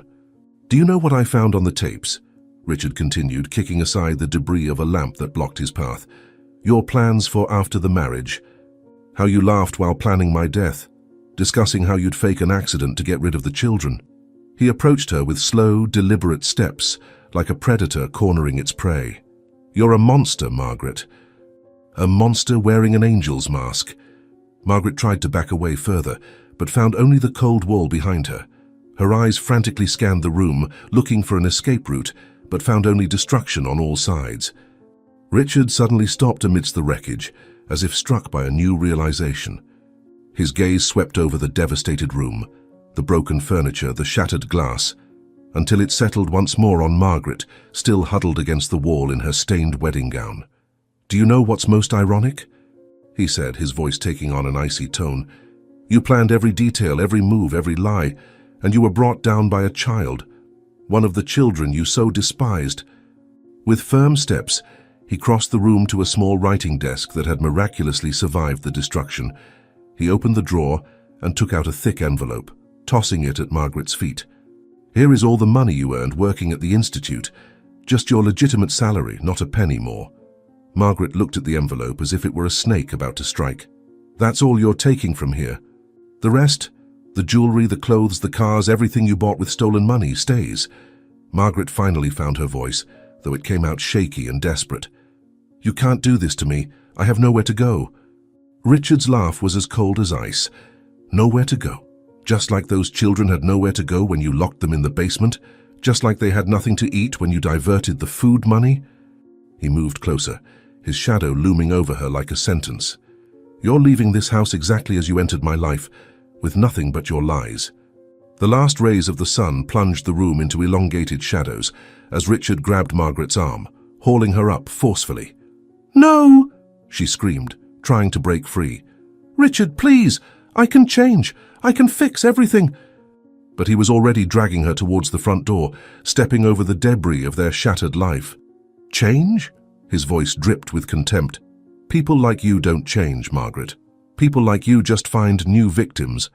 Reaching the front door, Richard flung it open. The cold night air hit Margaret like a slap, making her shiver in her thin dress. "Your documents and your salary money are in the envelope," he said, his voice now deathly calm. "Take it and leave." Margaret clutched the envelope with trembling fingers, tears streaming down her face.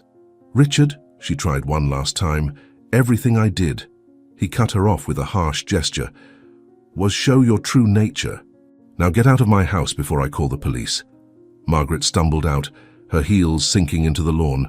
She turned back one last time, only to see Richard standing in the doorway, his silhouette etched against the light from the mansion. "The authorities have already been notified about the embezzlement," he said. "I suggest you make use of this small head start I'm giving you, because tomorrow, once I'm done presenting all the evidence, there won't be a place in this city where you can hide." With those words, he slammed the door shut. Alone in the growing darkness, Margaret clutched the envelope to her chest, her wedding gown now resembling a white shroud. The lights in the mansion went out one by one, leaving her in complete blackness. The sound of her sobs echoed through the garden as she began to walk towards the gates, her broken heels making her stumble with every step. The cold night wind lifted her veil like a taunting ghost, a mocking reminder of the glorious future she had planned, and which now, like everything around her, lay in ruins. 3 months had passed since that fateful day at the church. Justice had finally caught up with Margaret. After weeks of meticulous investigation, she was arrested in a small town, still wearing the same tattered and soiled wedding dress. The evidence was incontrovertible. The documents, the recordings, the testimonies of the children and staff at the shelter, everything confirmed her crimes. The former shelter, once a place of nightmares, was now unrecognizable. Richard had dedicated every minute of his time, and a considerable portion of his fortune, to transforming it into something entirely new. The grey, peeling walls gave way to vibrant, cheerful colors. The dark basement was completely renovated and turned into a game room, and each bedroom now had comfortable beds with warm new blankets. Michael watched the changes with a mix of admiration and disbelief. The boy, who was once so small and scared, now walked through the shelter's corridors with quiet confidence. Richard had insisted that he participate in all the decisions about the renovation, from choosing the wall colors to the nutritious menu that would be served daily to the children.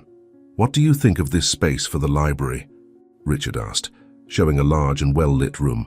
Michael smiled, remembering how he used to dream of having books to read during the long nights at the old shelter. "It's perfect," he replied, his eyes shining with unshed tears. The transformation wasn't limited to just the physical space. Richard had hired a full team of professionals, teachers, psychologists, doctors, nutritionists, all dedicated to ensuring that each child received not only basic care, but also the opportunity to develop their talents and dreams. The other children, who had previously lived in deplorable conditions, now flourished under the new care. The sound of laughter and play echoed through the corridors, replacing the oppressive silence that had once dominated the place. For Richard, every child's smile was like a balm for the wounds left by Margaret's betrayal. He had discovered that his true vocation was not merely making a fortune, but using his resources to make a difference in the lives of those truly in need. Watching Michael help the younger children with their lessons, Richard felt his heart swell with a pride he had never experienced before. "You've transformed my life as much as I've transformed this place," he told the boy one afternoon, as they shared a snack in the new kitchen. The most significant changes, however, happened in the relationship between Richard and Michael. What began as gratitude for the boy exposing the truth about Margaret had transformed into something much deeper. Richard saw in Michael not just the brave boy who had saved his empire, but also the son he had always wanted. The daily visits to the shelter turned into dinners at the mansion, weekend outings and long conversations about dreams and fears. "Do you think one day I'll be able to call you Dad?" Michael asked one night, his voice trembling with hope. The boy's words touched Richard deeply. He had already started the adoption process weeks before, but was waiting for the right moment to tell Michael. "Actually," he replied, pulling an envelope from his briefcase, "I have something to show you." Inside the envelope were the adoption papers, already in the final stages of approval. Michael took the documents with trembling hands, his wide eyes scanning the words that promised to formalize what his heart already knew. He would finally have a family. The news of the adoption quickly spread through the shelter, bringing a wave of joy and hope to all the children. To them, seeing Michael, who had been one of their own, finding a family was proof that miracles happened. Richard took the opportunity to announce more changes. The shelter would be transformed into a foundation, with programs to support adoption and family support. "Every child here deserves a chance to have what Michael is having," he declared, during a meeting with the new team, his voice choked with emotion. Michael's move to the mansion was a special moment. Richard had personally prepared the boys' room, transforming one of the largest rooms into a space that perfectly reflected the tastes and dreams of his new son. Shelves filled with books covered an entire wall. Richard had noticed how Michael devoured every story he found. A new desk awaited the studies the boy so valued, and for the first time in his life, Michael had a closet full of new clothes, all chosen with care. Mrs. Rosa, who had been a silent witness to the entire transformation, now smiled to see the mansion, once so formal and cold, come to life with Michael's presence. The corridors that once echoed with Margaret's high heels now resounded with childish laughter and animated conversations between father and son. "You look 10 years younger, sir," she commented to Richard one morning as she served them breakfast. Richard agreed, realizing how Michael's presence had filled a void in his life he didn't even know existed. The nights at the mansion, once lonely for Richard, were now filled with precious moments. He discovered he loved helping Michael with his homework, impressed by the boy's intelligence and dedication. Together, they developed little rituals: hot chocolate before bed, shared story reading, long conversations about the day. "You know, Dad," Michael said one night, the word Dad still sounding new and precious on his lips. "Before I was afraid to sleep, but now I'm not." Richard felt his heart tighten, knowing he would never again allow his son to feel fear or loneliness. The positive impact was visible in both of them. Michael, who was once a scared and distrustful boy, was now developing into a confident and affectionate child. His grades at school were exemplary, and his teachers didn't spare praise for his behavior and intelligence. Richard, on the other hand, had found a new purpose in life. Business was still important, but now it was just a part of his existence. His true fulfillment came from watching Michael grow and develop, and from helping other children through the foundation. The regular visits to the shelter became a sacred commitment for the two of them. Michael made a point of staying in touch with his old friends, no longer as an abandoned child, but as someone who could offer hope and support. Richard watched with pride as his son became a living example that love and kindness could overcome any adversity. "You've taught me more about love and courage than anyone else," Richard confessed to Michael during one of those moments. "And you've shown me that family is not about blood, but about heart." A year had passed since that fateful day at the church. The shelter, now called the New Dawn Foundation, had become a model of excellence in childcare. Success stories multiplied. Dozens of children had found loving families through the new programs implemented by Richard. The old basement, once a place of punishment, was now a cozy library where Michael often read stories to the younger children, transforming memories of pain into moments of joy. The mansion had also undergone a complete transformation. The spaces once filled with expensive and impersonal objects now overflowed with life and human warmth. Margaret's photographs had been replaced by precious moments between father and son, Michael blowing out the candles on his first birthday cake in their new home, the two of them laughing during an afternoon at the park, shared moments that were worth more than any material wealth. Richard discovered that his heart, once wounded by betrayal, had healed and expanded in a way he had never imagined possible. The success of the foundation attracted media attention and other institutions. Richard and Michael were often invited to share their story and inspire others to get involved in social causes.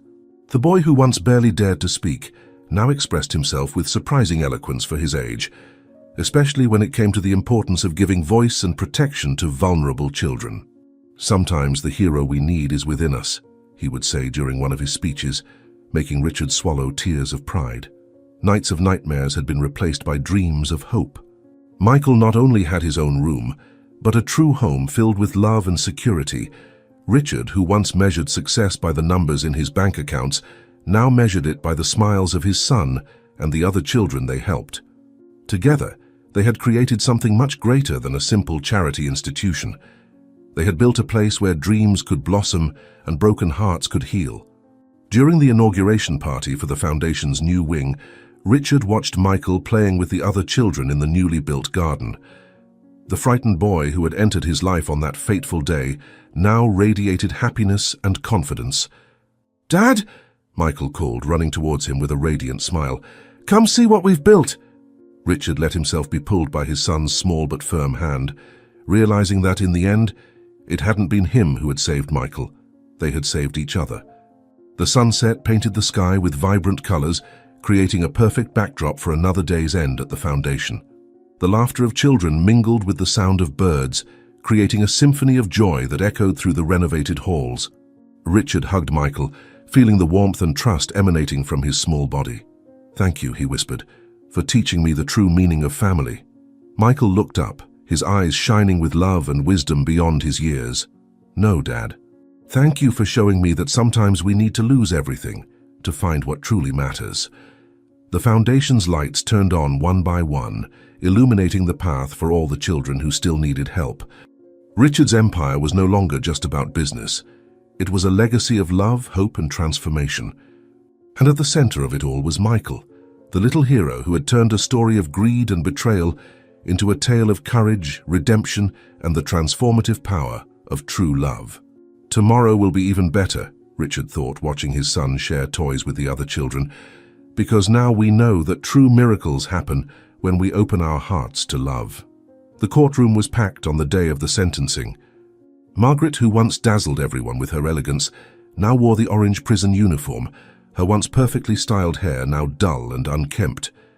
Her hands, which once flaunted expensive rings and perfectly manicured nails, were now handcuffed in her lap.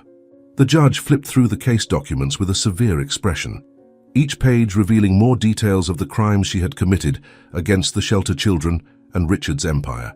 Margaret Blake, the judge's voice echoed through the room. After careful review of the evidence presented, this court finds you guilty of all charges: embezzlement, child abuse, attempted premeditated homicide, forgery of documents. The list went on, each pronounced crime making Margaret shrink further in her chair. When the judge finally finished enumerating her crimes, the silence in the room was as heavy as lead. Margaret tried to maintain her haughty posture, but her hands visibly trembled. The sentence came down like a hammer. 20 years in prison, the judge announced, his voice laden with disdain, the first 10 of which will be served under maximum security. Furthermore, as part of your sentence, you will be required to perform community service in public shelters for the duration of your sentence. Margaret felt her blood run cold. Community service in shelters. It was as if fate was mocking her, forcing her to serve the very people she had despised and mistreated. The first day of her community service arrived like a nightmare come true. Escorted by guards, Margaret was taken to one of the city's largest public shelters. The smell of cheap disinfectant and institutional food hit her nostrils as soon as she crossed the doors, making her stomach churn. The shelter's director, a stocky woman with a stern expression, greeted her with a smile that didn't reach her eyes. "Welcome to your new job, Mrs. Blake. We don't have luxuries or privileges here. You're going to learn the true meaning of caring for children." A simple servant's uniform was handed to Margaret, a faded shirt and baggy pants that seemed to have been worn by hundreds of people before her.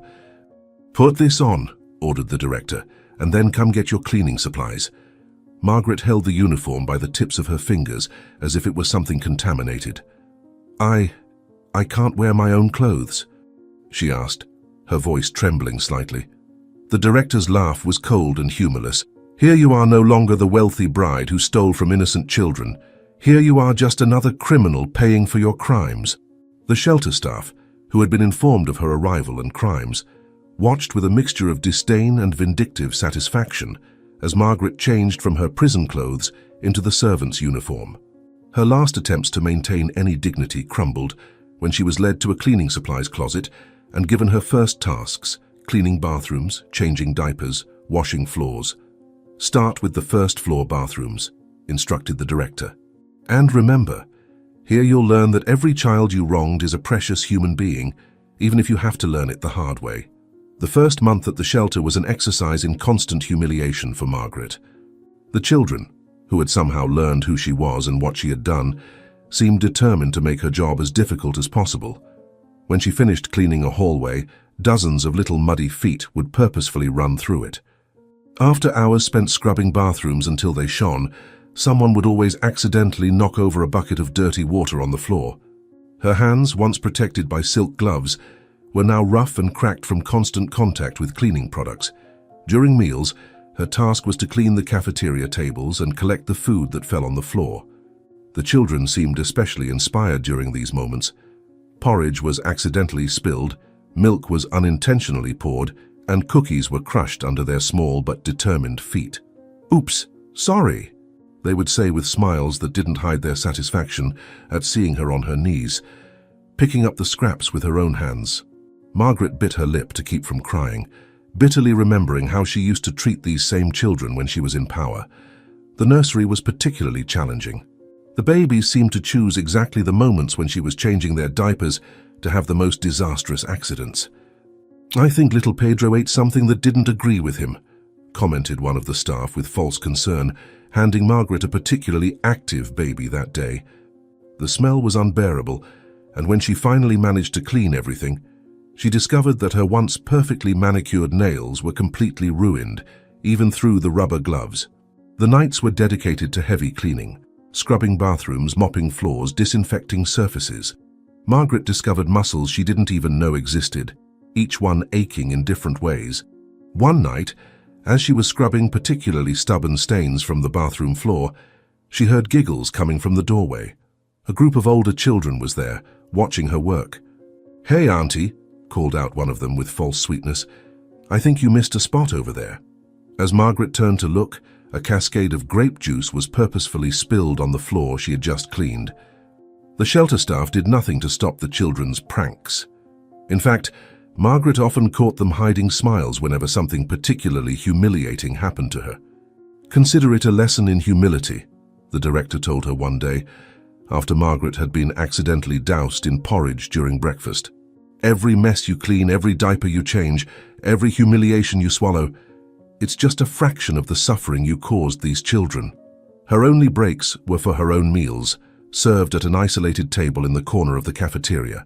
The food was the same she had once considered too good for the shelter children: watery porridge, stale bread, flavorless soup. Every bite was a bitter reminder of her past cruelty. "How's lunch, Mrs. Margaret?" asked one of the cooks with barely disguised sarcasm. "Still think it's a waste of money to provide decent food for the children." The hardest part of the day was when parents came to visit or adopt the children. Margaret was forced to clean the visitation room, listening to the happy laughter and conversations as she worked.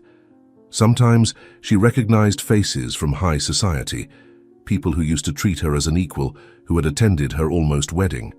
Now they pretended not to see her, turning their faces away as she shuffled past dragging buckets and brooms, her uniform stained and her hair tied in an unglamorous hairnet.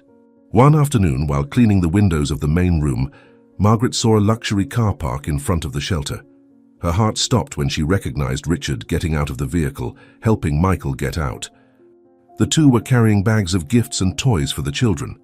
Desperate not to be seen, Margaret tried to hide behind a curtain, but the director had other plans. "Mrs. Blake," she called out loudly, "the floor needs to be cleaned now.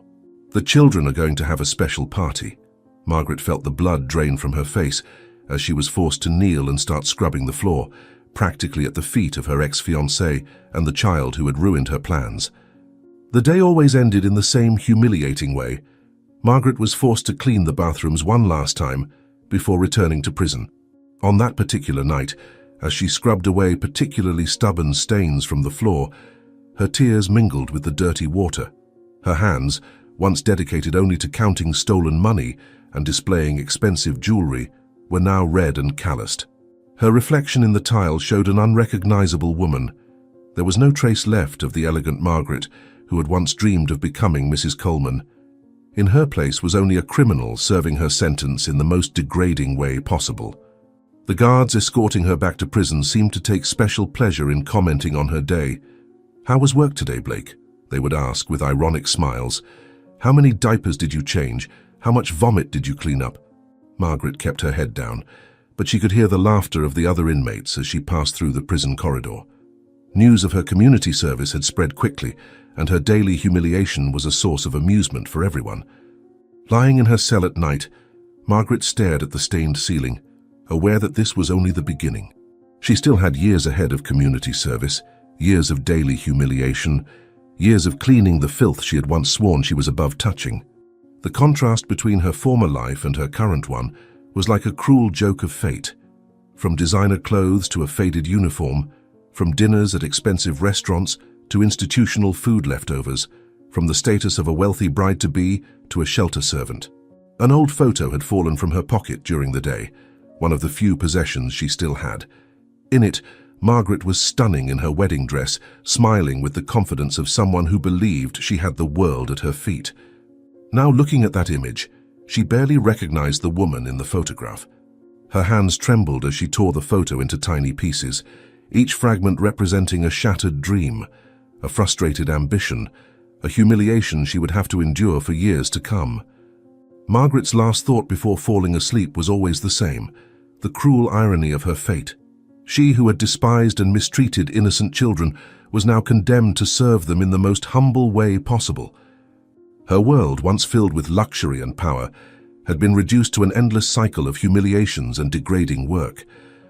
Each morning brought with it the same ruthless routine, waking up before sunrise, putting on the stained uniform that now defined her existence, and preparing herself for another day of constant degradation. What tormented her the most was not just the physical tasks, no matter how repugnant they were. It was the complete loss of her former identity. The people who passed her in the corridors of the shelter no longer saw the elegant and powerful Margaret. They saw only another criminal serving her sentence, a servant whose only purpose was to clean up after others. Her hands, once symbols of refinement with expensive rings and perfectly manicured nails, were now permanently stained by cleaning products, with calluses that told the story of her downfall. Each task was a cruel reminder of her crimes, each humiliation a payment for her past cruelty. When a child accidentally spilled food on the floor she had just cleaned, Margaret was forced to remember how many times she had denied proper meals to the little ones in the shelter she had run. When she had to clean up vomit and change soiled diapers, she recalled the times she had ignored the basic needs of the children in her care. It was as if the universe had devised the perfect punishment to turn the tormentor into a servant of those she had once despised. The worst of all was knowing that this would be her fate for many, many years. Cleaning filth, changing diapers, being humiliated by those she had once considered inferior. There was no escape, no shortcuts. Every attempt to maintain a shred of her former dignity was methodically destroyed by the reality of her new position. The dreams of power and wealth that had once motivated her were now replaced by much more basic goals. Making it through the day without crying, enduring yet another humiliation without completely breaking down. Her empire of lies had turned into a sentence of servitude, and there was nothing she could do but accept her new reality. The nights in her cell were filled with tormenting memories of her former life. The dinners at expensive restaurants, the jewelry, the designer dresses, the respect and admiration she had once commanded. Now all that remained were the stains on her uniform, the persistent smell of cleaning products on her skin, and the certainty that each new day would bring with it new forms of humiliation. The most ironic part was that, after so long despising honest work and manipulating others for her own benefit, Margaret was now being forced to experience firsthand the value of hard work, even if in the most degrading way possible. Her house of cards had collapsed, and she was destined to spend the next few years picking up the debris of her own unbridled ambition, one mop bucket at a time. If you enjoyed this story, we invite you to like this video and subscribe to our channel. Your support motivates us to continue bringing exciting stories almost every day. Don't miss the next surprising narrative that is about to appear on your screen. We are immensely grateful to have you here with us. Now, you can click on the links that are appearing on the screen right now. We have a special selection just for you, filled with valuable stories and guaranteed entertainment. See you there.